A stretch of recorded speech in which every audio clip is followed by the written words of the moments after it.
Ladies and gentlemen, welcome another episode of GoT615. Before we get started, remember we have um two giveaways, but first the New Year's Day giveaway. $200. All you have to do is comment and subscribe to the channel and comment on the video.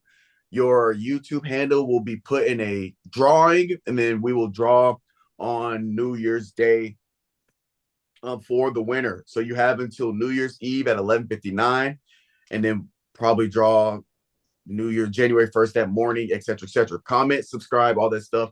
Once you do that, you'll also be entered for a chance to win the regular subscriber giveaway, which is the first 15th of every month. So you could potentially get win money, in December. You never know. Just comment, subscribe. And last but not least, guys, go check out finalformsubs.com. It's a supplement brand that has creatine, protein powder, all the stuff that I use. I love it. You can look at the nutrition facts on there and see what type of stuff you're looking for. If it has it, that's fantastic. If it doesn't, we got options. You can kind of see what different stuff has. If you don't know, hit me up. I can suggest stuff. Even if I don't have it, I can suggest different things on depending on what you're trying to do. But remember, supplements is not a cure all. It's not a miracle pill or supplement. You do need to pair with diet and exercise for it to be effective. But check out finalformsubs.com. Use promo code Coach Strib, all caps, no space, get 10% off your order. Announcements. You got any announcements, Calvin?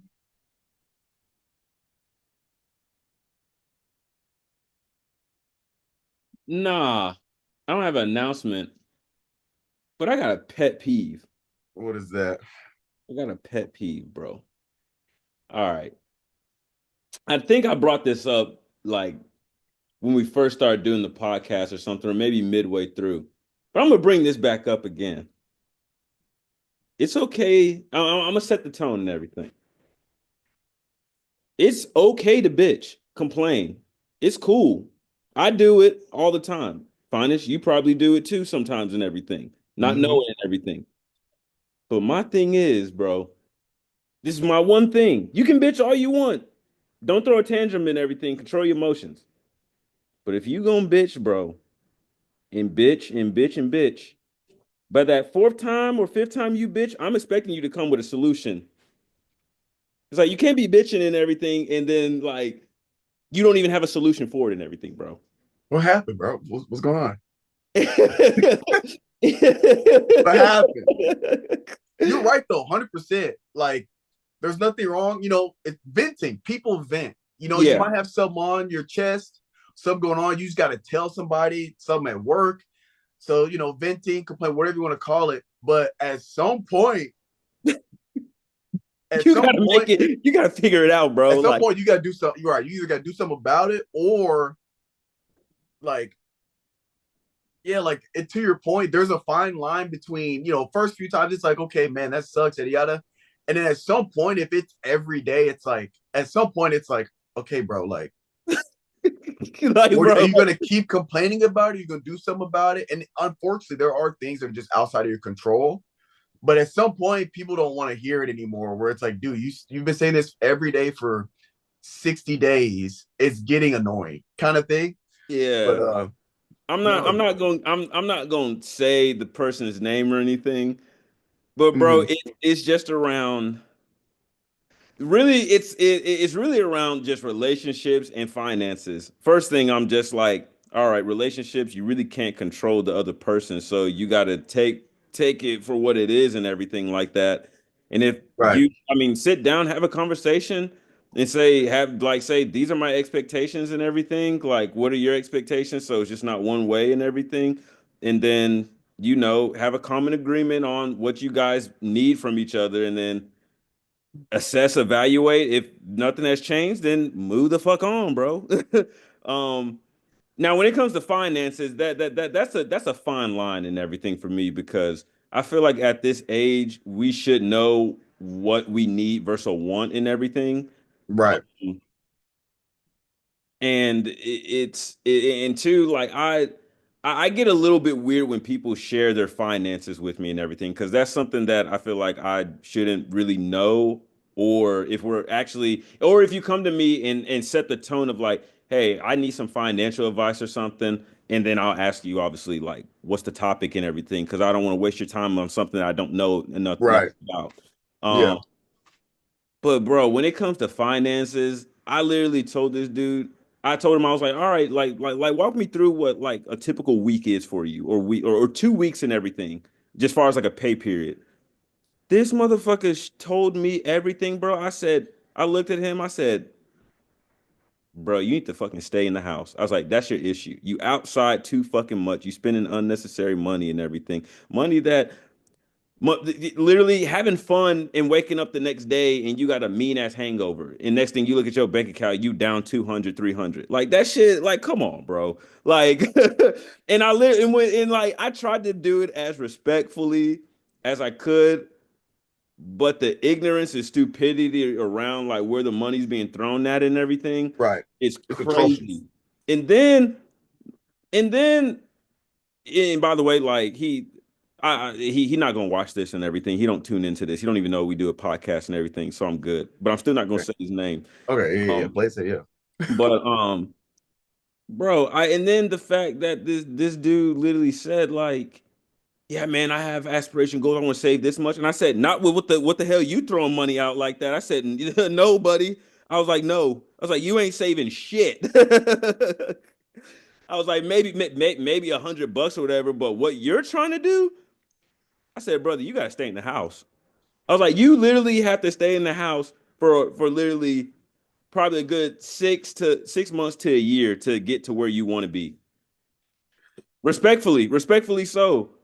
And Yeah. then, I mean, yeah. and then he said the one thing he's like, well, what am I gonna do with my free time and everything? Find something that's gonna either make you money or something that is enjoyable where the cost of it is zero, literally nothing.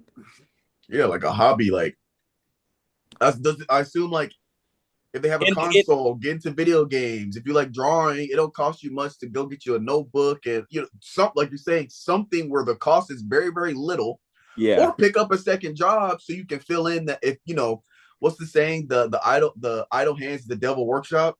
yep. If doing nothing is like a problem and it's going to and what's the word, entice somebody like, oh fuck it, I'm gonna just go out because I ain't got nothing to do. Either like you said, get a second job, now you're bringing in more income, or find a low cost, like going on like hiking on trails, going for trails a while, they're free. There's trails out here, you can pull up to the trail, go walking, sightseeing. There's a lot of options, but yeah, they gotta. This is the crazy thing though. I asked him, I'm like, all right, bro, I'm gonna sit down with you. Like, what are some hobbies? He said going out. I said, fuck That no, that ain't a hobby, bro. bro, Hell no. that's I that's was that's like, red flag. If no. going out's a hobby to you, that's a red for me personally. Yeah. Let me say, this is my personal opinion. To me, that's a red flag. Some people love that thing. That's great. I mean, I think it's great, but when it's starting to affect your finances, because if you budget to go out and you go out reasonably and you set aside money for that, and you're not That's cool. That's a struggling, different story. cool, different story. Clearly, this gentleman is really going through it financially, and it's like your priorities are mixed up, fam. Yeah. I feel like so well. I feel like I look way more educated when I hold a coffee mug and talk. You know what I saw today? No, it was actually yesterday. They said it's for he said it's this he said this video is for the brothers. So if you're not a brother, go on to the next one. He said he said brothers. He was like, I know a lot of us look intimidating. We got the resting bitch face. We get the tag of the angry black man. You know how you change that? He said go to Glasses. Starbucks. No. Oh, They said go to oh, I've Starbucks. seen that clip. He I've said, he seen said, he that said, go to clip. Starbucks. He said, I've he said, seen he that clip. said, he said, puck your lips. Nah, That I shit, can't do that. nah, I You know can't do what? You know what's interesting? Speaking on that, I watched. So I listened to. I don't know if you know who Andrew Schultz is. He's a comedian, it. and Charlemagne the God Breakfast Club. They have a podcast together called Brilliant Idiots. I watch their episodes like religiously. They every week it drops. I watch their episodes. So I've been watching their episodes for 3 years now, and there's this guy named Alex Media who's like the producer of their pod. Alex is also like one of the co-hosts on Schultz's podcast called Flagrant. I've been watching that Hmm. one as well for like 3 years. And Alex Media was saying he realized that he has dreads. He's black on like he's probably our skin tone. So there's like this stigma with like darker skin tones is more intimidating, yada yada yada, whatever. But he was saying that he would wear glasses to make him seem less intimidating. And I was like, no, I do the same. I don't need my glasses. I can see just as well with them as without them. They are prescription, but it's like very, very mild prescription. And I generally wear them because they got the blue light filter. Because I sit like today, I was in front of my computer for 4 hours. I sit in front, That's why I you got know these. how it is. Yeah, you Yeah. know how it is. You sit in front of a computer without my glasses, my eyes be burning. So I wear the blue light filter. But I started wearing my glasses just all the time because I just feel like it makes me. I don't try to look intimidating. Like you said, I call it the resting nigga face for like black dudes. Yeah. And I've had people that now that we're friends, they tell me when they first met me I was intimidating, and I kind of get it from my dad because like if you don't know my dad, he looks unapproachable. He's this big 6 foot guy. He's lost a lot of weight. He was like 315. He He's looked like still a big ass dude. he looked like a former offensive lineman, huge, and just he's just got this big broad shoulders. He's got this big country walk, and He be I having got the headset on too. with the headset. He's always talking on the phone, and he drives a big ass truck. I mean, just intimidation off the rip. And so I would wear my glasses because I feel like it'd be less. I feel like more approachable because me, somebody wants to come up and talk. Like I don't like. I'm selectively sociable. But like if you come to me and we just have like a little conversation, I'm all for meeting people, conversation. You know me, I love especially intelligent conversations. We can talk hours about just like we were talking about relationships at the crib. What was that, Saturday night? We talked Yeah. like an hour, just intelligent conversations and things like that.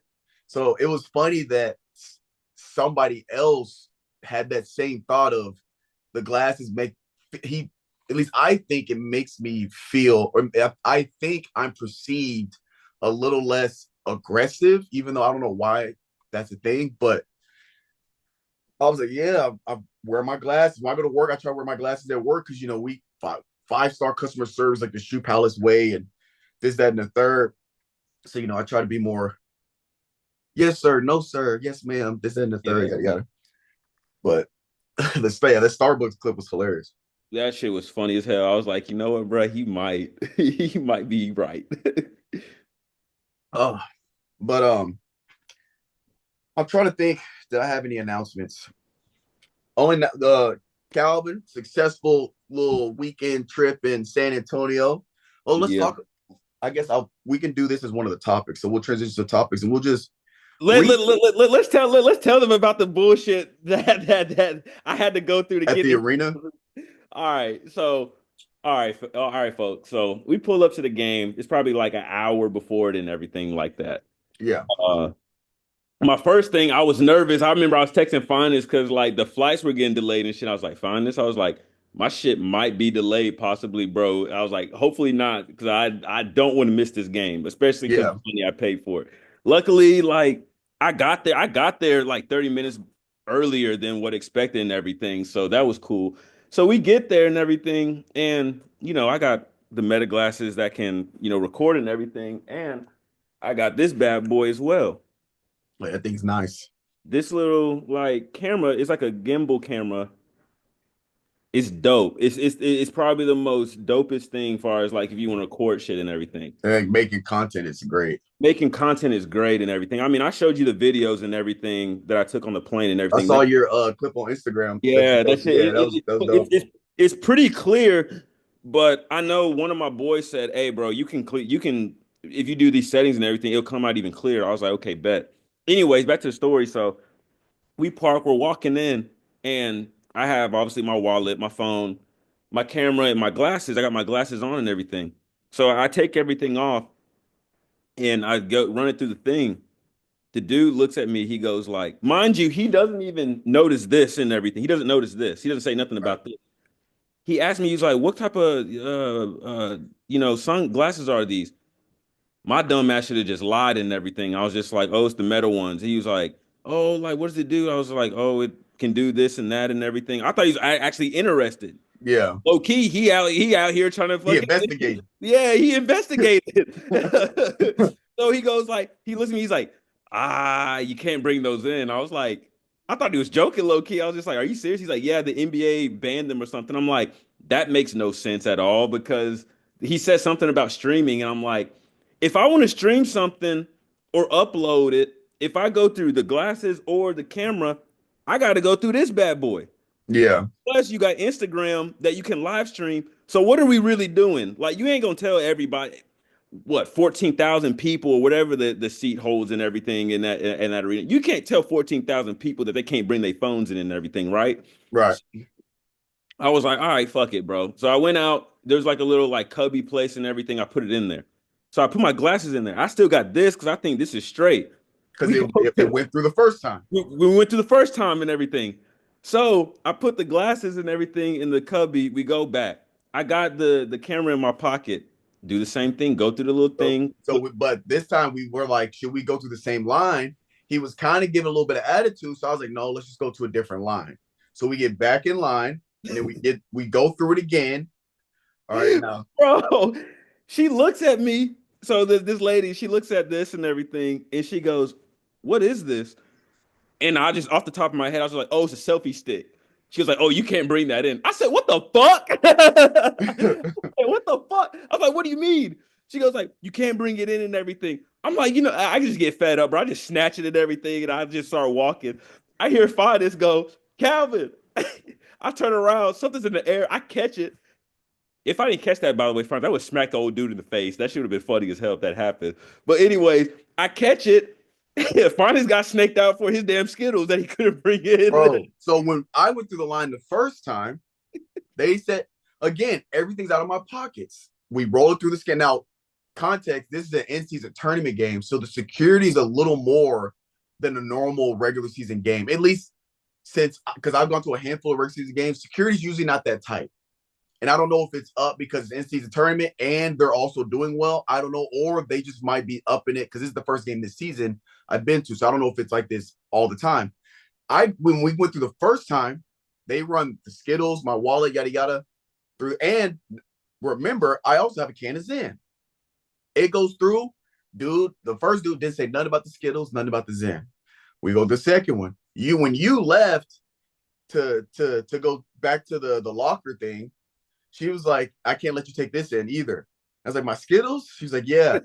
And so she didn't hand it to me. She has like a confiscation little bin. She throws it in there. I was like, hold up, wait a minute, ma'am. Can she was like, well, I was like, I'm gonna just have him put in the locker. You're not gonna take my Skittles.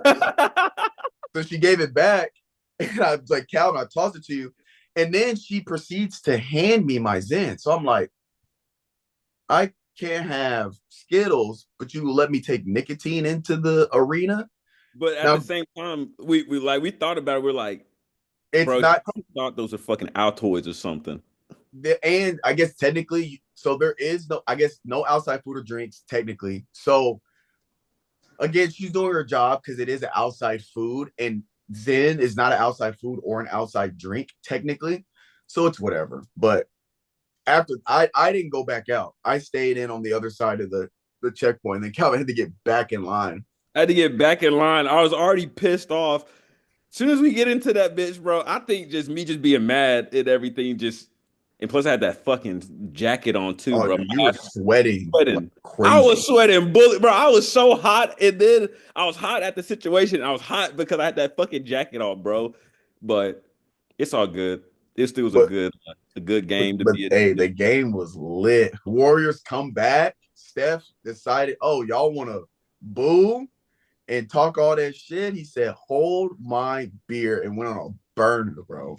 bro. He dropped 49 in it literally the first day of him releasing being released well him not being with Under Armour anymore and he just puts up 49 bro and just he put that team on his whole fucking back bro. Yeah. I knew it was he was about to cook up something because he came out of that second half and just blasted a logo three. I said I was like it's up now. Because I think at half, because I had using my price picks. I had money on the game. Well, I had prop bets on Steph Curry getting 24 points, and I had Steph needed 24 points. Stephen Castle needed 6 assists. I thought it was 7, but it was 6. And I needed uh Wembenyama to get 35 PRA, points, rebounds, and assists. And I think at halftime, Steph only had 10. So of that 49, was it 39 of it was in the second half? Mm-hmm. If I remember correctly. And then when the game was over, I was low key hot because Stephon Castle had 6 assists. I thought his line was 7. So the whole last 3 minutes, I'm like, bro, I just need Stephon to get one more assist, get a lob to Wimby or Vessel or that that dude that was on, I forget his name, but that was on that Campaign. the heater for the Spurs. Yeah. I was like, bro, Campaign. That's his name. I forgot his first name.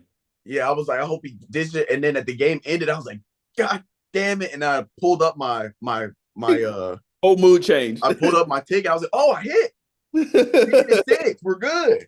And obviously Steph hit, and then Wemby he got it, but he started off the game, bro. I think at the end of the first quarter, he only had 1 point and like I think one rebound. He only had a 2 PRA, and then he ended up getting it there in the fourth. But yeah, dude, that game was intense with the whole Draymond, Wemby, and then Wemby does the seal off lob dunk, and the crowd goes crazy. Did you see what I sent to you? What Draymond said about it on Instagram? I don't think what he say? You need to go look at it and everything. Which account did you send it to? I think I sent it to shit. Hold on, let me go back to it. Let me see. Because I got I sent it hella to uh you're like not the work. my personal. Yeah. Yeah, let me see. Let me see. Oh, it's right here. No, I did see it. Scared of me. He's like, what? Hey, scared. All right, watch this. I had the chance to battle with the big fella, Wimby. We had our moment. I know everybody spoke about the dunk. Right before the dunk, I blocked this shot. When I blocked this shot, I looked at it, gave him a crazy look. Like, he was like, oh, what? You're too small. So I walked up to him. I said, you little. You're too little. He's like, what? I'm too little. All right. I said, you scared of me. He's like, what? Hey, scared. All right, watch this. That whole conversation happened walking from one block to the other block. And then we start fighting for position. Everything else just happened in slow motion. And he does this spin. But when he spin, he was like still in place. Yeah, he didn't really move. He's in front of the rim, catching the lob with the left. I thought I could get the lob when I saw it go up. I had no chance at getting it. Jimmy could get the lob from the backside. He had no chance at getting it.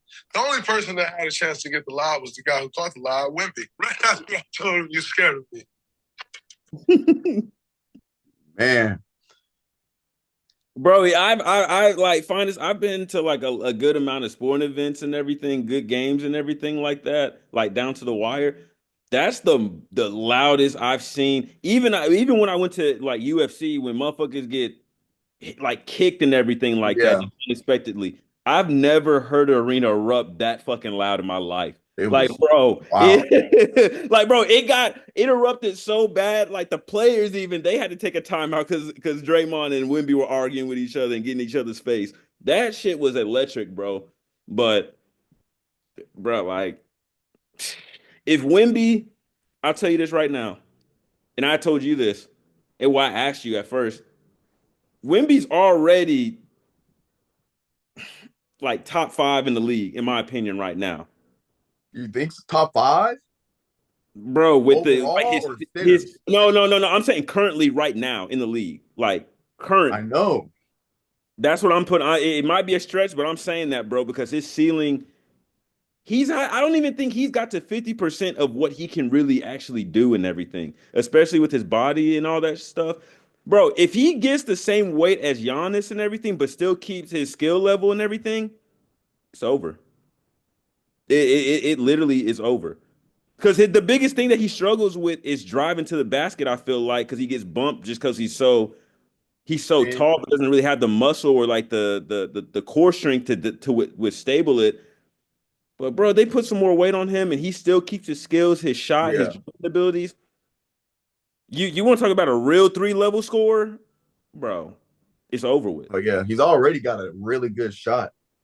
It's over with, bro. And Like we were talking about it. His his footwork in terms of defense, even on the perimeter during that game, if he continues on that, he's going to be a problem defensive. He can obviously we know he can protect the rim. Talking about block, he's probably going to be a depending on how long he plays, he's going to have at least 6 to 10 block champ by the time he retires, my for sure. And then I think he could potentially even be a solid. I don't want to say I think he's going to be a solid perimeter defender as a 7 foot center if bro, he needs to. do you know how big of a steal that is to have your center that can go out and actually guard on the perimeter and not get beat? Do you know how Yeah, like I don't think people understand how like crucial and big of a need that is in everything. Because you look at other centers in the league, you get them outside on the 3 point line, it's like ISO. I'm taking this dude to the yeah. rim. It's like Rudy Gobert in the paint. Rudy Gobert is extremely hard to beat. But if you can get a switch off a screen and get him on the three his heels at the 3 point line or him in the perimeter with a guard, oh, it's barbecue chicken, Hmm. 100%. But yeah, the game was lit. Then Saturday or Friday, rest of the night was chill. Saturday, hoop sesh. That's the longest I've hooped in a very long time. We was there from 12:30 to about almost 3:30, so about 3 hours. Really good runs. Anytime we go to hoops and where we always get split up, that's fine though. It's we just Because get they know, runs. because fine is I hate to say it, like when we walk in, it's just like, all right, bro, these two dudes cannot play together. The way that you was driving and the way that I was shooting, we would have like we like it would have been no competition for any game. Oh, Like well, did you even lose? You didn't lose at all. didn't lose. I was gonna say the teams I was on. To be honest, Finis, at one point I was just expecting you to just be like, fuck it, give me the ball. I'm shooting this shit every time. I just don't like being that guy that just I just like playing team ball. So I mean, if I need to, I will. But there was a couple of teams where we had that one guy that could shoot, but then like that dude with the dreads with the messed up knee, Yeah. he's sitting there dribbling, but dribbling with his head down. He's getting a double team and doesn't see we got a dude wide open in the corner, Yeah. and he's just forcing these shots. And then he's making a couple, but I mean, and he's trying to be run the point. He can't dribble. So I'm taking the ball out. I'm like telling other people, no, no, you come get this ball. Because that short dude that had the guy doing Yeah. the dude he brought to do the video stuff. He was good. So I was trying to get him the ball, or at least have him run up the ball. Either me bring up the ball or him bring up the ball. I was trying to have him bring up the ball primarily, but I was like, we gotta stop passing this dude the ball. I was like, absolutely not. So how many games do you think we played? Bro, I know just off the top of my head, I played at least like 7 or 8. Yeah, you went 8-0, I went 0-8. I'm not gonna fake it though. I had some pretty good dudes on my team and everything. Yeah, y'all was playing team ball. Y'all To was be honest, good. to be honest, Finest, I don't think we really were, bro. We had that one dude in the white shirt. He like if it was an open court, he's running for a full a layup. So he was damn Yeah, near yeah. 2 to 3 points. We had the two short, bigger dudes and everything that would get to the rim and could hit threes and everything like that. Um, we But had that y'all we had that one dude that kept on smoking layup. And that's the thing. He would miss the wide open layups, but the contested he would make them. I said, bro, this don't make no sense. so it was backwards. But the Yeah, thing is, all of y'all were getting touches though. yeah. We were moving That's the the ball. To be thing. honest, when we did Y'all were set up half moving it. court, when we did set up half court and everything, where we couldn't get a fast break, we did move the fucking ball though. I'm We saying, bro. really And y'all was did. actually playing defense. Yeah. Cause I'm down there guarding three people. And I'm like, I look up, half my team still at half court. I was like, what are we doing? Especially Finally, that, bro, finally that especially mid that game. last game. That last game, y'all were up like 9-3. We come back, get a couple steals, I get a couple drives, some dishes out, we hit some two. It was third. We played a 15 ones and twos straight up. So that means not by two. We tied. It was 13-13. Y'all got one. It's 14-13. We're still within shot for I'm trying to get my last dub because it was last game. I'm trying to get my last dub or one dub before we dip on the last game. And we get a good look. Somebody got a good look at a drive, missed it, back in transition. It's 2v4 or something like that. Dude stops the ball. I sink in the paint to get his help. Dude drives, dude guarding him that's driving to pick the ball, stops him. He dishes. I slide over. I get the dude he dishes to. There's a dude behind me because the dude that could have came to stop that stayed at half court. Layup, game point off a fast break that we stopped, but just dished it out. Bam! I was like, that's how y'all gonna score the last point, bro. Like we didn't even get like we didn't even stop y'all or like get set in a half court defense. It was just on a fast break, dish down to the low post. I was like, all right, bro, I'm out. I'm out, bro. But uh, hoops were good. Got a little lift in after, and then we went back to the crib, showered up, and then we went to the mall. Calvin got him a hat. got me a hat. Um, I got me a little Fox jersey too at the game, oh, that's bro. right. You got De'Aaron Fox jersey. Yeah, yeah. All right, all right, all right. I'm gonna ask somebody for our viewers and everything that live in San Antonio, whoever lives there and everything like that. Where can do y'all find shoes at size 15? Because Finis works at a shoe store and they don't never have that shit. I felt so Mm-mm. not disrespected, but just so defeated, bro. So if I'm anybody telling has anything, just drop it in the chat. Just drop it in the comments, please. Pretty I'm please. telling you, next time we just got to go to not get the court. It's just the time we were trying to go would have been during rush hour, and it's already 25-minute drive, so it would have been 40 40. minutes trying to get there, 40 minutes trying to get back. Yeah. Damn. But and then the selection's not great. It's kind of whatever they just had. Where they have like the shoes with the open boxes or the cut boxes. It's, Yeah. it's just that section, so it would have been slim pickings anyway. Mm. But then we went to Pluckers. Spurs get 5 assists, 5 team assists, which isn't a lot. You get a coupon for 5 free wings. We went to Pluckers, used the coupons, got us some pretty good, some decent food. I'm not gonna fake it. I don't think Pluckers is as good as it's hyped up to be, but it is good. Well, here's what I'll say.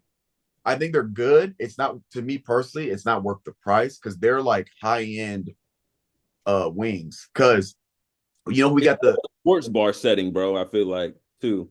yeah. Because I with my order with the coupon, basically 10 wings and cider fries with half off because half the wings were free. Mine was $12. So normally, if you get 10 wings and cider fries, it's like 20 something dollars. That's a lot. Now they're not they're decent sized wings, but and then we went cigar lounge, had some nice cigars, Mm-hmm. and then just got on back to the crib, chilled, and then Packed my shit up and flight in the morning. once that alarm went off, I said I'm up. Yeah. Yo, dog, I forgot to tell you this. So I get to the airport, right? And I'm in a line, and there's these two girls. And I don't want to assume, but like just by the way that they were talking and everything and everything, because I was ear hustling a little bit, I think they went out the night before. And I think they said that they didn't sleep or anything. They just stayed up that night and just got to the airport and everything. Hell no. Yeah, yeah, yeah. These some wild girls and everything for sure for pulling that, bro. I'm in the line and everything, right? And so so they're in front of me and everything. So first girl goes because you got to like show your boarding pass and show your ID and everything. Yeah. One girl pulls her stuff out, she gets through. The other girl, she pulls her phone out and everything because she has it on her phone, scans it. The guy goes like, "Oh, I need to see ID." She's like, oh, "Okay." She starts going in her bag and stuff, bro. It's literally it gets to like 2 minutes. She starts searching. She's pulling everything out her bag, bro. She's like, "I just don't know where my wallet is." Blah blah blah, bro. She she never the end of the story basically. She never found her wallet and everything like that. And when I got to when they got because the guy was just like, "Hey, sir, like, are you ready?" I'm like, "Yeah, I'm good." So when I scanned my shit, she goes back. She was like, think I left my wallet at the club." Oh my gosh. Because she said it was vividly coming back to her that.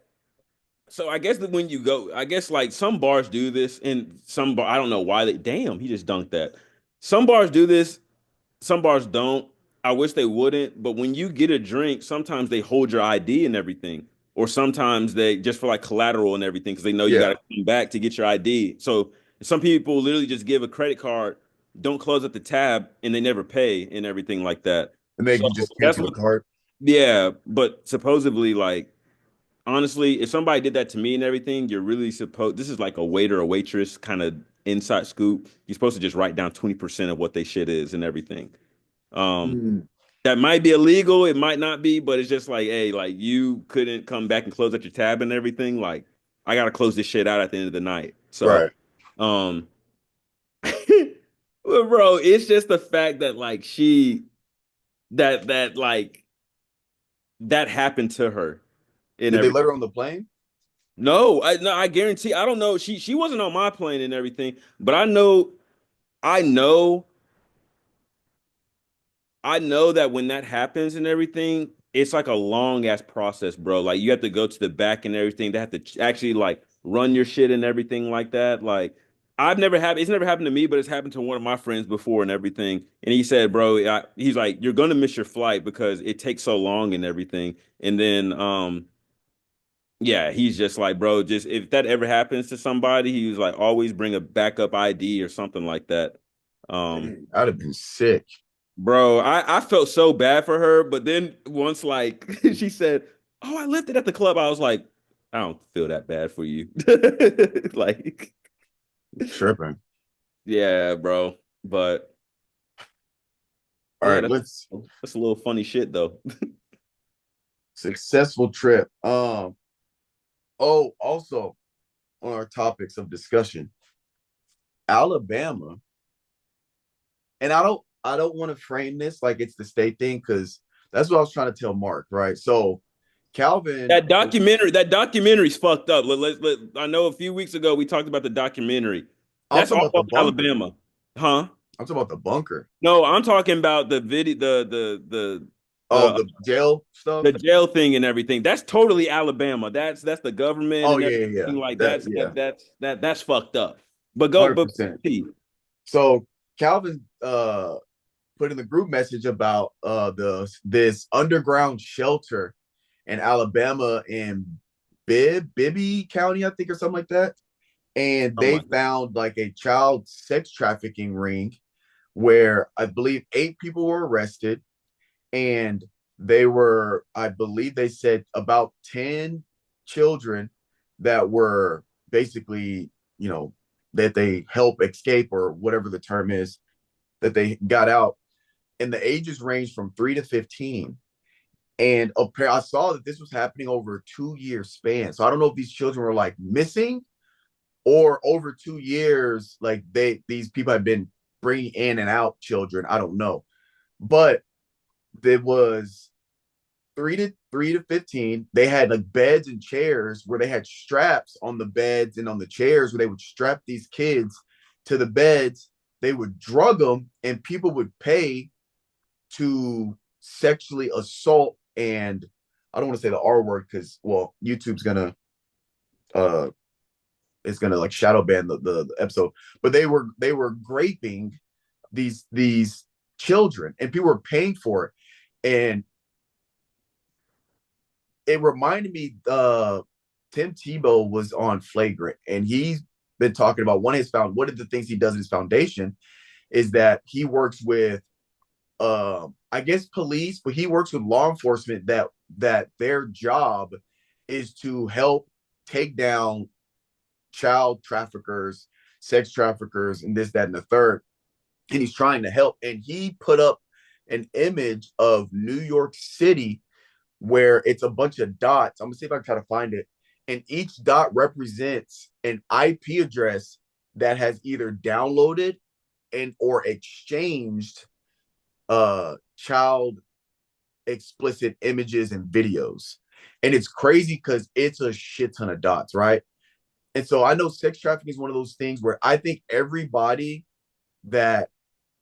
that's not partaking in it, obviously, I think agrees that this needs to be stopped. And it is an absolute atrocity in this country. But I think a lot of people don't think it's happening at the level it's happening. It is insane how and this is not just overseas internet. This is like in America. It is a huge underground like thing, It's black a market. it's we've heard about like certain like buses and everything like that, or like raids of that stuff, man. But dude, it's just like it finds this is the concerning part about it.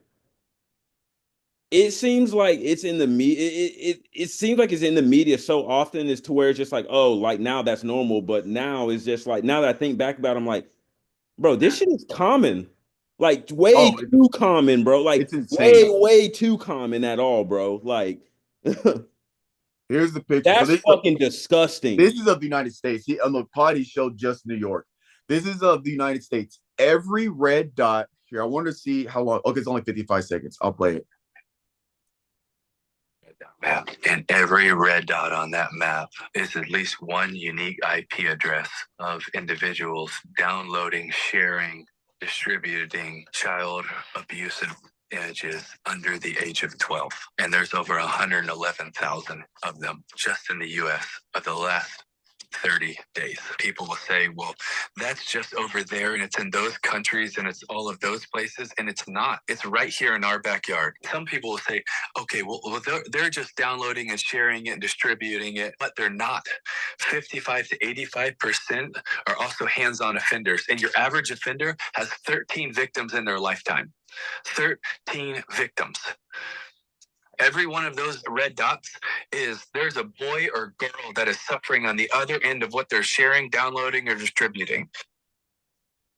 So that's a different pod, but he talked about it on Flagrant. But if you haven't watched it, watch it. It's like the things he's doing. He's set up a clinic or a hospital in I forget what foreign country, but they're performing procedures on people that have like these that are born with these what's the word, born with these conditions. So like he was saying, like one child was born with their feet on backwards and stuff like that. They're performing these surgeries to kind of fix their conditions, obviously for free and stuff. And he's doing that. He's working with law enforcement to help stop this child trafficking and exploitation rings and stuff. So if you haven't watched that part, I highly suggest watching it. He's doing a lot of good stuff, and it's funny because Schultz is a comedian, so it's a good mix of like funny. Then Tim Tebow gets emotional talking about these kids he saved because he said there was one of them that he was kind of, I guess, semi hands on with helping free. And his dad, I believe he said, was like his dad's a pastor or something like that. And his dad helped his dad. So one of the stories is he tells this on the Flagrant pod where his dad went to a foreign country where, like, in America, you have the freedom of religion, price, whatever, this and the third. Not all countries have that. So his dad went to this foreign country that he couldn't name, and they had like a secret pastor meeting on how to help people in these countries in terms of just helping them, not just religiously, but helping people that need help, that need resources, how to get them in touch with their different resources. But they had to have a private meeting because it's illegal in that country. And he said his dad was a part at the meeting, and they brought in 4 kids, and they were auctioning these kids off. And he said his dad ended up buying the 4 kids to buy their freedom. He purchased the 4 kids, and then they were free. And that was like one of the events that got him into doing this, because this was obviously in a foreign country, but it's happening here. It's wild, bro. And like literally watching it, if I was in law enforcement, I would want to be working on the task force that helps free these kids, women, and children that are stuck in these trafficking rings because it's insane. Like the yeah, I it literally I don't even have a child, and it makes my blood boil that there are people out there doing this type of stuff, bro. I Yeah. yeah, and I I'm don't gonna got kids either, but like I got hella friends that got kids and everything, and I'll be right. and like like like Hunter, he just had his first one, and I'll be damned if something happens to that little boy, bro. That's what I'm saying, I'll bro. be Like damned if that something happens to that little boy, bro. Like shit, you know how close me and Hunter is. If he told me that something happened like that, nah, bro. Hey, bro, let's go, we let's spend go we search. got yeah we finna figure it out. We Yeah, finna figure it out. It's either we get to them first or the cops get to them. So yeah. I'm planning on. I'm gonna save up and donate to Tim Tebow's foundation for because I wish there's something I wish there's something I could do like physically do something like if there was a way to help with like my time, but there's nothing I can do. But I am gonna donate to his foundation for sure. And you know another thing too, Fines, I like especially athletes that like are done with like their respective sport and everything, and they actually using their money for good and everything. Yeah, I love hearing that stuff and everything. But plus also too, like Tim Tebow's always been a good person and everything outside of football and everything like that. So I'm yeah, not I'm not saying like I'm not shocked that he's doing it and everything because I to be honest, I was like that doesn't surprise me just because he's a good dude and yeah. everything like that. But it's good that like he's actually putting it in Doing force and everything. But that graph of that map, bro, that shit is disgusting. And the fact that most of that shit's happening in the South, in the East Coast and everything, that's fucking disgusting. Like that's bad, bro. And then like you see the rest of the United States, you see like little dots and everything. I think the next biggest one was like out in California, Southern California and everything. But bro, once you get to like that east that like the Tennessee, like if you drew a line like on Tennessee's border and then go all the way to the east, I don't see no spots that's open. It's all yeah. red. Yeah, and he was saying it was what would he say 111,000, and that was in the past 30 days. That's just in 30 days.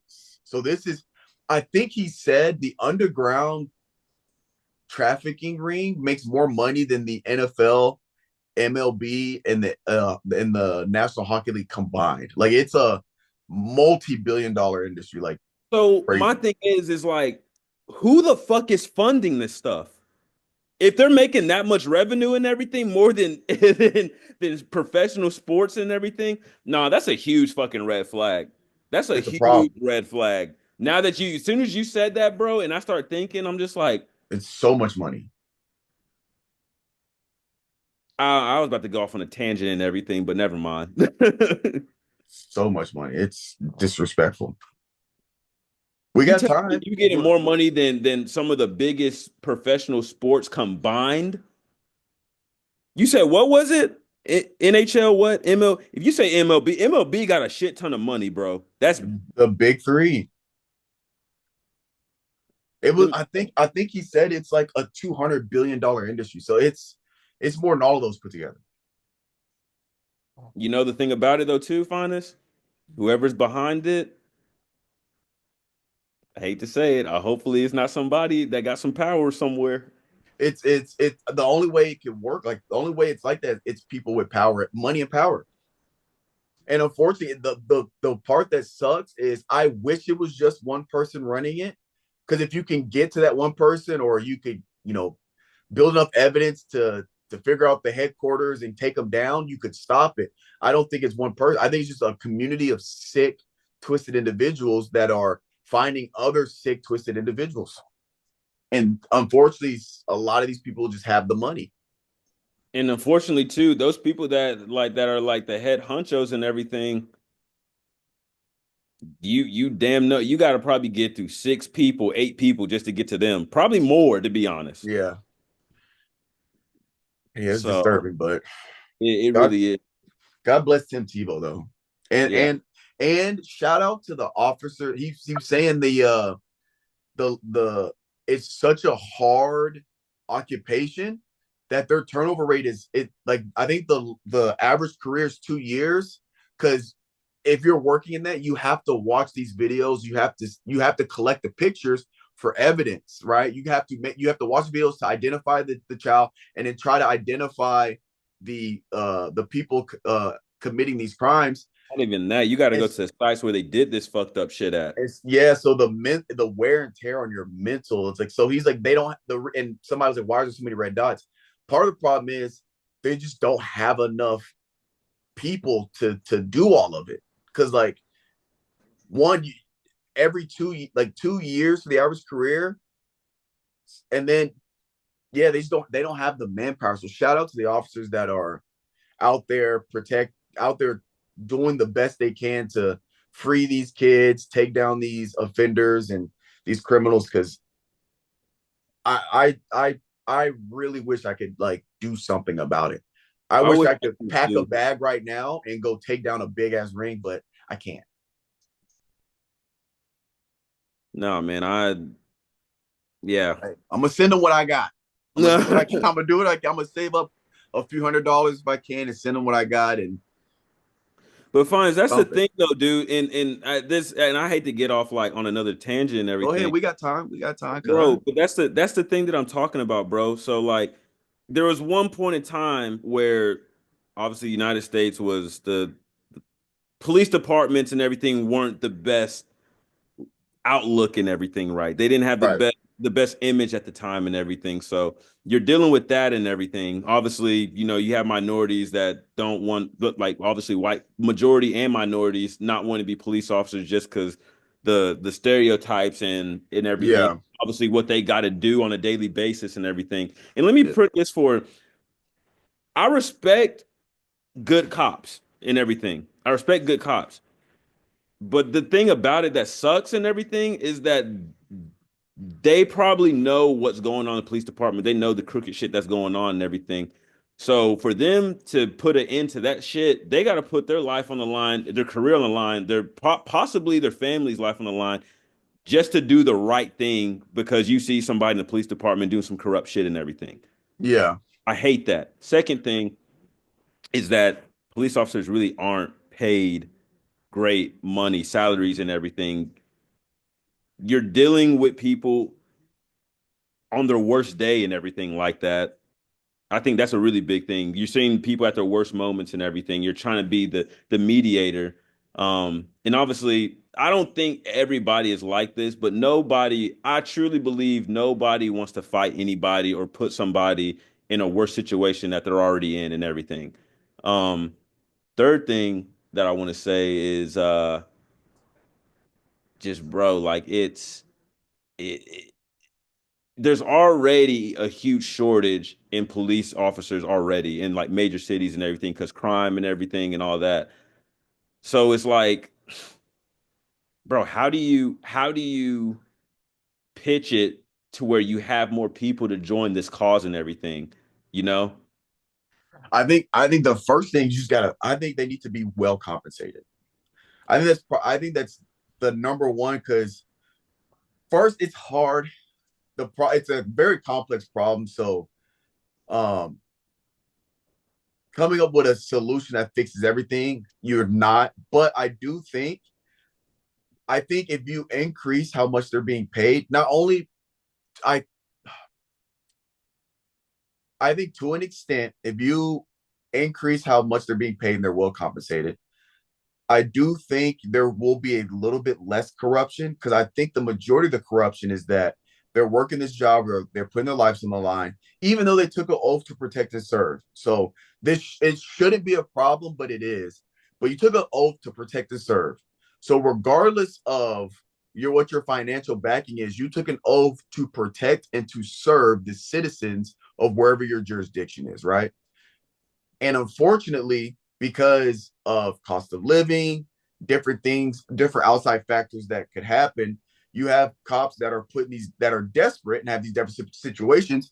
So they might take some side money to do some stuff, some illegal stuff, or they might take money to turn a blind eye. They might be on people's payroll because they're making what they're making as a cop, and then somebody got them on their payroll that they're making an extra 40K on top of what they're making, so they can get paid more. I think if you increase their pay, there might be less of that to an extent, right?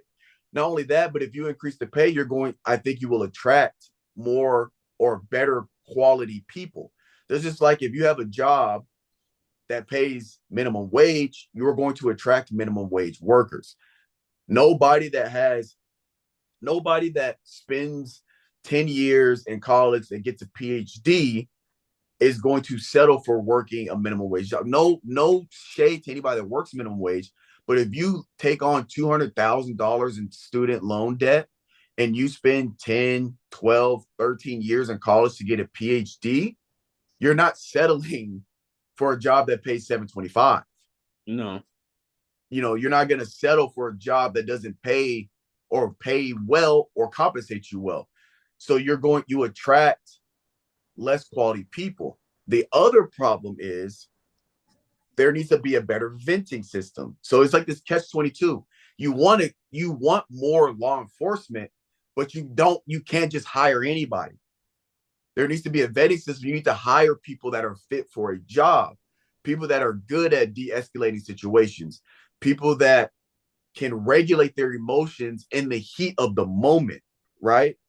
Things like that. And those like that's a skill that is hard for a lot of people. Like you're in the heat of the moment, like you said, you're meeting people at their worst moment. You're going somewhere usually called one of the worst things. My granddad was a cop. I used to shout him all the time. And I've seen a few dead bodies, which is crazy. He used to take me when I was like 5 or 6, and I didn't help them, but I was there when they had to take a dead body out of a house. And one of the things they hate going to the most is domestic violence calls. But you're going there. When you get there, both parties are upset. Let's just say, for example, the woman called the cops on the man. That's generally the most common one. The woman's already upset, hot, because whatever happened, she called the cops. The guy's upset and mad because the cops are at his house now. So you're already walking into a hostile environment. We He's don't in, even know what happened before you you don't got know there. what happened. It's he said versus she said, unless there's video, whatever. If there's witnesses, you gotta talk to you get there, hostile environment, you have to figure out the facts. You got to get her story, his story. If there's witnesses, you got to get all their stories and try to figure out who's telling the most truth, right? There's always two truths. There's three truths: his side, her side, and what actually happened, right? Yeah. Three sides to the story, I should say. So you get there hostile. Now you're trying to talk to him. He's pissed that you're even there. He's getting hostile. He's talking sideways. He might be saying some disrespectful stuff. And you got to keep a level head during all of this, right? So that's a skill. So you can't have somebody that's hot, that's short tempered, and that is an aggressive personality type. You can't have that type of person going to domestic violence call. So, but at the same time, you just need more bodies. You need the manpower to be able to dispatch people throughout an entire city, right? Like Mm-hmm. New York City's got what, 10 million people? You got enough cops to protect 10 million people. Mm-hmm. But you can't just open up the floodgates. Oh yeah, we'll take anybody. You can't do that. So it's a weird, complex situation that it's hard to say what can you do. Like, I mean, yeah, You you can know, you know what I say? more trainings. I definitely think it's more training, but you need to get some actual licensed people in there, like a licensed psychiatrist, a licensed Yeah, therapist, that too. somebody. Like, Working bro, with the like police. it's like, and to be honest, this might be a stretch, but if I was if I was the person in charge or the decision maker, I'd be like, hey, homie, we're gonna really see if you really want to be a cop or not.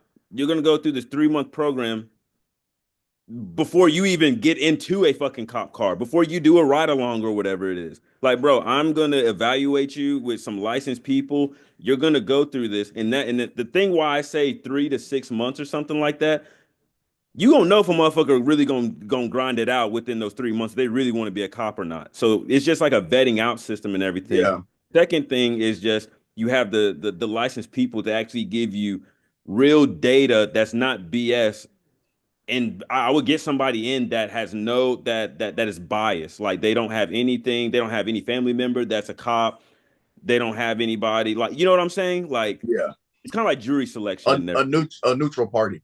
Yeah. That's what I would do and everything. And I'm gonna be like, bro, you're gonna sit here for 3 to 6 months, or whatever the case may be. We're gonna evaluate you. And also too, you gonna sit here to see in after that 3 months, if you're still here and your results come back, that gives me all the right to say, all right, he's qualified. You know what? You know what that just reminded me of? Here's what I think the biggest thing is that could make the biggest impact on helping our law enforcement. And people are gonna hate this. Well, liberals are gonna hate this. Just for context, I'm an independent. I'm neither liberal nor conservative, I'm me either. So but you need more. You need more funding in the police. You need more funding. Defunding doesn't work. Now, let's be honest. I don't think rational. I think the radical liberals are the ones that are saying defund the police. I think the majority of Democrats or the majority of Democrat. I don't know about majority. I think a good amount. Actually, I'm confident saying I think the majority of Democrats understand if you want to reform the police, that requires more funding. If you want to better your police department, if you want to help the police department, it requires more funding. Because I guarantee you, yeah. I do think everybody understands that the police are needed, right? Police are needed. And what we're talking about with increasing pay, having a neutral party go to the domestic violence disputes that are there that work with domestic violence cases, whether it's a social worker or somebody that works in psychology, all of that's going to require more funding. The longer vetting process that requires more funding. Not only does the more funding go to better resources, go to those third party entities that can help the police department, it also goes to increasing their pay. All of that goes into to helping the police with for them. To me, it's about making their lives and jobs as the easiest that we can outside of work. So if you increase their pay and if they're able to pay their bills, take care of their families, put a roof over their heads, they got great benefits, all of that stuff, then I think from a mindset standpoint, I think that's going to help them in a better sense in terms of doing their job. Like it's crazy that I'm not 100% sure how retirement works for police officers, but You get a pension. They're the only people that I know of right now because they're government workers. They get a pension they get check a pension, once they hit like a certain amount of years of working. yeah, stuff like that. I don't know if they do bonuses, but like incentivize find ways to incentivize, not incentivize like good behavior, but find ways to incentivize high quality people applying for these jobs. And when they get the jobs, they themselves aren't living paycheck to paycheck. That's where a lot of the corruption and crooked stuff happens is they're stressed out because they're living paycheck to paycheck. They're working a thankless job. They're going to these hostile environments. And when they get home, they're trying to figure out how they're paying their electricity bill or paying their After, rent or their after mortgage. they probably almost had to up a fucking gun and like Exactly like when when cops retire. This is my personal opinion. I think when military retire, and I don't know, this might already exist, but I know a lot of former or retired police officers. But I think if you are a retired veteran and you are a retired police officer, there you should not have to pay for any medical care. It yeah. should be free on the government because you served your government for X amount of years. I don't know what that Especially if number you is. If it's yeah. 10 or whatever it is, you shouldn't have to you shouldn't have to pay for any type of medical. Your family should be fully covered for free. Like, I think those are things that should be implemented across the board. If you hit, let's say, for example, let's say you hit 5 years of service as a police officer. I think police officer, firefighter, uh, military, in any facet, you hit. Let's say it's just to say five for number's sake. 5 years, there is no medical bills. The U.S. government is covering you. Your family straight. I think there should again. We're talking about more funding. I don't know logistically how this works. There should be life insurance policy. I don't know if they have it or not, but it's not well known, so I'm not sure. But if you die in the line of work, your family's covered. There should be a policy where the government pays your family enough to cover your funeral and your family is set. Even when you retire, even if you don't, you were after 5 years, your family's good, you're good, you're not like you still. I don't know. You know what I said? I'm gonna bring up a situation. So there's this one person that is at my other job. They were saying like defund the police and everything, and I was like, all right, like talk to me why and everything. And they started like going off on this rant about like, oh, they did this, this, and that. I'm just like, all right, like, so if somebody breaks in your house, what are you gonna do? She's like, I'm gonna call the police. I was like, but you said you want to defund the police, so would you be pissed off if a police officer shows up 2 hours later after the crime? They said, of course I would. I was like, but you still want to defund the police and everything. Yeah, it's Second thing I backwards. said, second thing I said, I was like, well, what's your thoughts on like, school shootings and everything? She was like, I think it's awful. Like it shouldn't, it seems like it's a big trend nowadays and everything. I said, I know. I was like, you defund the police. I was like, you're not getting a resource officer to protect the kids and everything. Like Exactly. it's simple things like that. And like, I hate to say it, but I definitely this person and everything, I definitely struck a nerve and everything because they couldn't say anything back to me because It's it, because it's absurd. it's absurd. Like it's just like, all right, like defund the police is like, okay, when somebody comes and steals your fucking car and you want to get up in the morning and go to work, you ain't got no car. Who are you gonna call? You ain't gonna call your mama. You ain't calling your daddy, bro. You calling 911. Can you 100%. help me, sir? Oh no, you want to defund the police. You can go and figure out who stole your car. The moral of the story is the I think so. You're that person said that police did this, police did that. What we have to understand is there's bad individuals in every occupation. hmm Not all doctors are bad, but there are bad doctors out there. There hmm are bad surgeons out there. There are bad firefighters. I was watching Very Scary People. There was this serial killer that was a firefighter that was, killing people on the side. Do you think all firefighters are bad? No. What happens is the small 5 to 10% that are the bad apples in the group, they make the whole group look bad. So hmm I don't think all cops are bad. There are bad cops, but just because those bad ones are pieces of shit doesn't mean all of them are. Because I have plenty of obviously my granddad, very close to my granddad. He passed in 2022. He was also a pastor, and I used to go with him and help him out on different things that I could. That stuff was crazy. He was the sheriff, and oh my god, what county was it? In Forest City, but it's the small bad apples. I use this the same. It's the same. It's the same analogy, but with let's just take it to a race thing. Same analogy. When how like racist white people will say, "Oh, black people are just aggressive and they're thugs," right? Now, are there black people that are aggressive and that are thugs? Yes, but just because some black people are thugs doesn't mean we all are. Just because hmm there are shitty cops doesn't mean they all are. So again, and then for some reason it got put into this political uh universe where it became like a political thing to want the cops to do well. It's like this, it makes no sense whatsoever. It's just, hmm but it's all painting a picture, and and unfortunately, it's just it's a social media problem because in social media, it allows people it allows everybody to have a voice, which is a double-edged sword, right? You can go on social media, voice your opinion, but unfortunately, it allows extreme radicals in any ideology to have a voice as well. So you might have a group of 30 people calling for the execution of a specific person, and it could be blown up on Twitter so much you think everybody wants this person to be executed, when realistically it's like such a small percent of people that just doesn't like this person that thinks that they're a piece of shit, when in reality they might not even be. They might have made just one mistake or whatever it is, but it gets amplified because social media, it can be boosted in the algorithm, when realistically it's not like that. It's just, hmm yeah,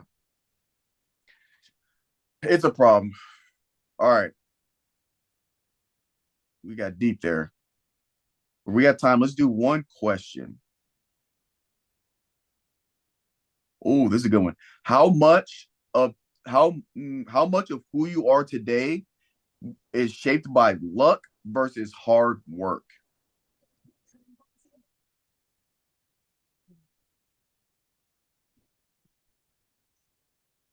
So the ratio between luck and hard work is basically the question. Yeah, how much of who you are today is just pure luck, and how much of it is based on hard work?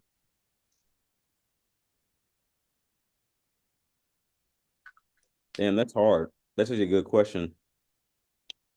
I would say I think the hard work outweighs the luck. And I think if I'm gonna give a percentage and everything, I'm probably gonna be probably 60-40 or maybe 70-30. And the reason why I say that is because I feel like actually it's not that I feel like I know I've grinded my ass off to be where I'm at and everything. Um, I mean, getting myself through school and everything like that, then doing my like moving and everything. Um, I just took a lot of leap of faith, bro, and that's why I say like I think it has to be a little bit of luck and everything because Mm-hmm. maybe like when I had these job interviews or trying to get to the next step, maybe I said just that one specific phrase or something that latched on to them and everything. They're like, I like what Calvin said during the interview or something like that. Or maybe just my presence and everything. Maybe like I was just, maybe I just treated somebody well and everything and somebody saw it and everything. They're like, okay, like he seems like a good person. I think that's what I would say, man, to be honest. If, Yeah, if that makes sense and everything. that makes sense. I think, yeah, I'm gonna probably go 60-40 to be honest and everything. And I truly think too, man, sometimes you're just positioned in just a lucky situation just by the grace of God and everything, to be honest. Yeah, Um, I feel like sometimes, some people say like, oh, I sat in a room with this person, and they're like, oh, I just feel so lucky. Sometimes, bro, that's not luck. You got to look at the track record of everything that you did to get into that situation. right, Um, like some people, like they grind, like they message people day in and day out just to set up a meeting. And then there's some people that are literally just in the environment. They're just like, hey, man, come to this meeting and everything. Or, I want you to meet somebody. Yeah, it's kind of like that. So I don't know, man. yeah, I feel like everything has a little bit of luck, but the luck part of it and everything, I feel like it has some type of correlation to like your hard work and everything like that. Or somebody saw something in you and they're just like, man, I want to help that dude out or something. So yeah, yeah, 100%. I think mine. It's pretty similar to yours. I think mine. I was originally going to say 75% hard work, 25% luck, but as you were talking, I think for me it's 80% hard work, 20% luck. But like you said, I personally I don't believe in luck per se, um, because I like I'm a man of faith Christian. So when I say, but for the sake of the question, I'll use the word luck. But I look at like you said, I was thinking about my track record, right? So where I am today, we go back. Let's just start at high school. I worked my ass off in high school to get a scholarship to University of Missouri to play football.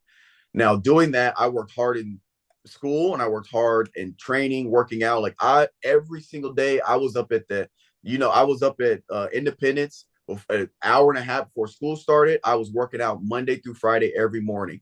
In the spring, you could ask Kylan, I would make him wake up at 5 a.m.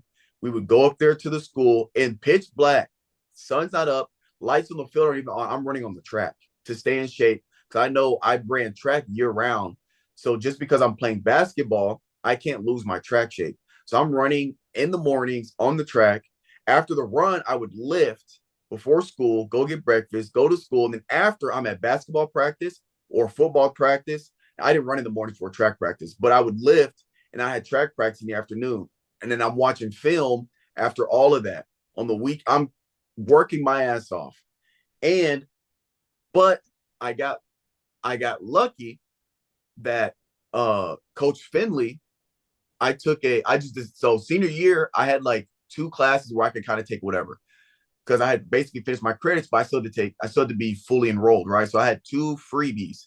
So I took PE2 for fun, and I took a physics class senior year. And now, why did I choose physics? I was like, oh, I might like physics. I've always liked science, yada yada yada. But originally, I was in my electives at Independence was criminal justice. Originally, I wanted to go to school to be a forensic scientist, work in a police department, right?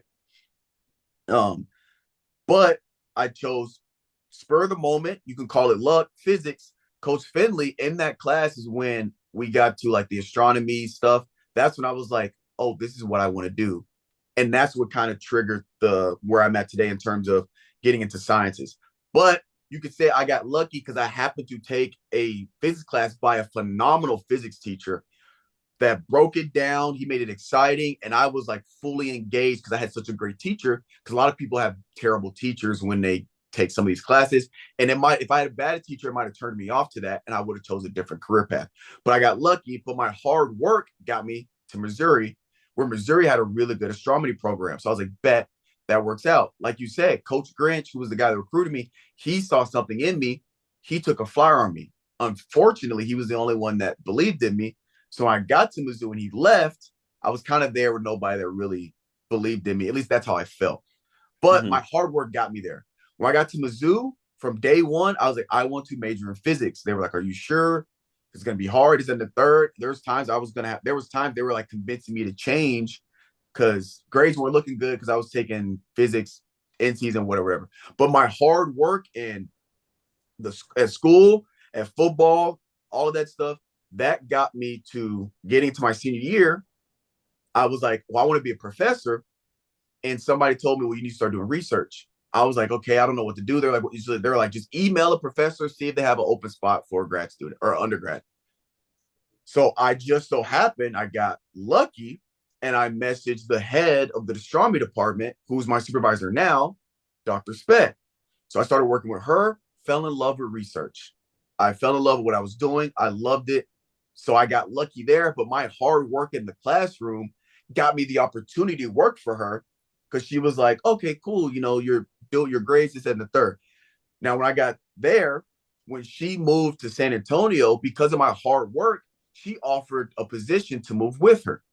If I was BSing and was slacking, I don't know if she would have offered me a spot when she moved to San Antonio to become the dean of the physics, the head of the physics department. But my hard work got me there.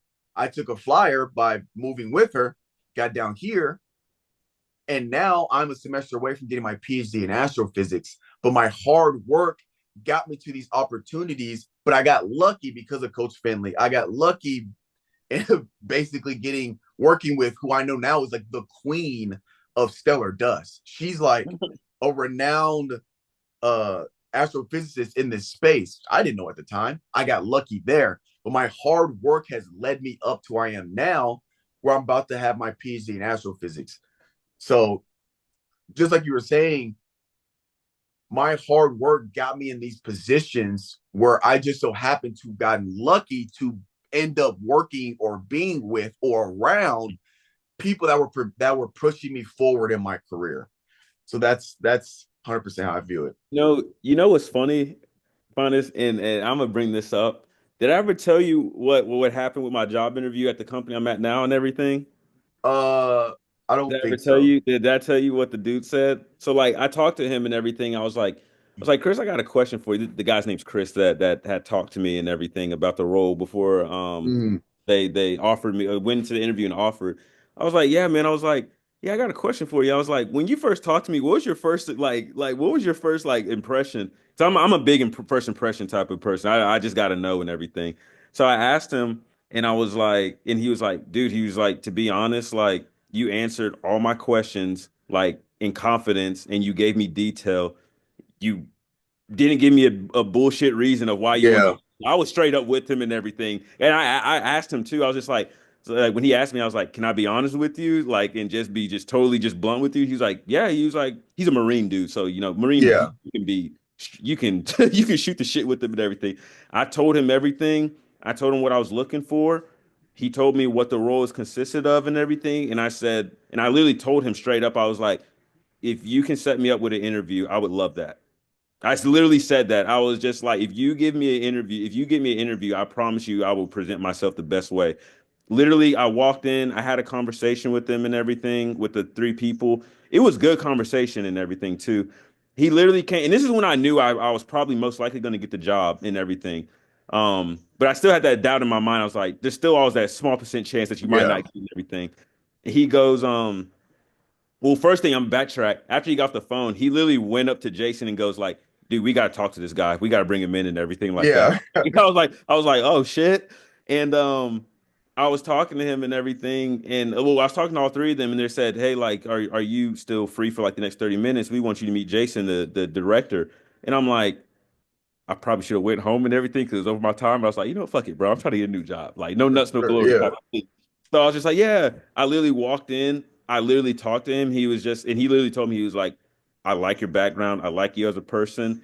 He said, we have a few other interviews. And he's like, I'm gonna say this. He was like, your interview is by far the best one. He said, I have a friend that I'm bringing in from the Marines and everything. He was like, you outshowed him. And I've been knowing that guy for 14 years. He's like, I only known you for the past Man. 30 minutes. So it really is, bro. It's really about, and like I said, the reason why I say that because it's like when I first went back to like when we were talking about like luck and hard work and everything. You remember I said like it's how you present yourself and everything and all Yeah. that. It really does go a long way. I really truly feel that way and everything. Because I'm big on for like when I like obviously my job is recruiting. When I first talk to somebody and everything, that's your first impression to show me like are you capable enough to push your resume through? First thing, do you have the skills and everything? Third thing, and this is how I buy, and this is how I look at people and everything. Like when I want them to interview, it's like, all right, first thing is can I have a actual good conversation with somebody and everything where it's intellectual? Do I like the person? Third thing, would if there was a time that I want to hang out and everything with them, would I want to hang out with them if the opportunity came above? You know what I'm saying? Like Yeah. those type of things and everything, man. And I would say that and everything for just everybody just in life too, as well as like if you're really gelling with somebody or anything, relationship, friendship, whatever the case may be, or just trying to get to know each other, like really sit down and be like, would I actually want to hang out with this person in a one-on-one setting? Like, would I Right. really enjoy my Yeah. time and everything? And That and, makes and sense. hey, and a lot of people, I guarantee you, a lot of people start doing that. They're probably like, nah, I really can't. Only time I can really hang out with this person if I got somebody else with me, you Yeah. know? So that's just my little 2 cents and everything, though, bro. So Well, there you have it. I think that's the good way to end the pod, ladies and gentlemen. We've done it again. Garden 615. We will catch you guys next week.